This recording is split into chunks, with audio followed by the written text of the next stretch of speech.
ГУП ЖКХ сегодня проводит торжественную церемонию передачи спецтехники своим филиалам. Всего было приобретено 73 единицы, и ключи от новых транспортных средств получит только часть филиалов. Остальные будут переданы до июня этого года. Всего же новую технику получат 18 районов Якутии, где имеются филиалы ГУП ЖКХ, и 9 участков филиала Саха-Спецтранс.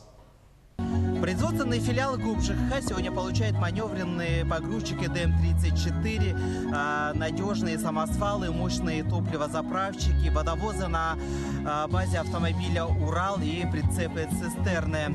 Спецтехника, приобретенная предприятием по лизингу, оборудована системой подогрева двигателя и топливной системы. Автомашины заказаны в максимальной комплектации и предназначены для круглогодичного использования. Сегодня всего получает спецтехнику и ключи от нового автотранспорта 13 филиалов ГУП ЖКХ. Это Анапарский, Аллайховский, Кобяйский, Оленёвский, Алекминский и другие филиалы ГУП ЖКХ.